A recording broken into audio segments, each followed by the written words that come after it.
Hello, traders. FX Pip Collector here. Today is Monday, November 11th, and I'm going to be analyzing the US dollar Canadian, starting on the monthly, working my way all the way down to the 1 hour time frame for the full top-down analysis.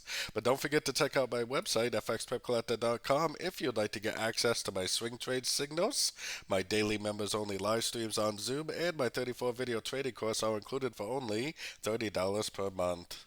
So on the dollar CAD, I still think that it looks like it potentially needs to go down and make a C to complete this A, B, C pattern, because to me it definitely looks like a potential 5 waves up for A. I think we need to make 3 waves down for a B and then potentially another move up for a C. So this would likely be either an A or a 1. This would probably be all A, B, C of B or an A, B, C of 2. So anyways, let's take it down to the weekly time frame. So on the weekly time frame, the trend is definitely still up, as you can see. I mean, there's definitely no break of structure. There's really no Fibonacci bounces or anything like that. There's always a chance that this does continue up like this and maybe even turn into a bigger uptrend. The US dollar index also hasn't really given us any reason to think the trend is over, so we have to keep in mind that the trend very easily could continue. Heading down to the daily time frame. Now, on the daily time frame, we definitely did make an impulsive move down, and we did have a break of structure on the sort of time frames.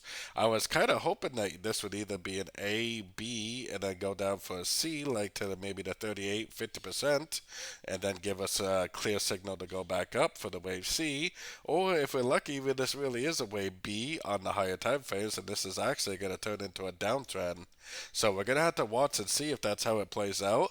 I mean, technically the trend is still up and it could always continue to trend up. Heading down to the 4 hour time frame, very overlapping over the last couple of weeks ever since the presidential election. I mean, we definitely got a nice little double top right here. I'm still looking at this move up as maybe going back down, but this 78% Fibonacci retracement is pretty much the last stop. If it pushes beyond that, then the trend is probably just going to eventually go up and take out these highs. So if it does not respect this 78%, then it's probably just going to keep on trending up. Going down to the 1 hour time frame, like I said, I'm watching the 78% Fibonacci retracement of this last move down very closely. If it does turn here, if it does start breaking structure, then I would definitely take it as a short. Hopefully, that would be the continuation of the move down for either a wave C or a wave 3, like I was showing on the higher time frames. If it does not respect this Fibonacci level, if it does not give you some breaks of structure, then that may invalidate this being a wave C and a wave 3, and it potentially could just keep on drifting up. Now, today is a bank holiday in the US, so the New York session possibly could be very slow today because of that. So we'll just have to watch and see what happens. So, anyways, don't forget to join my free Discord channel, which is linked out here in the corner. And as always, thank you and happy trading.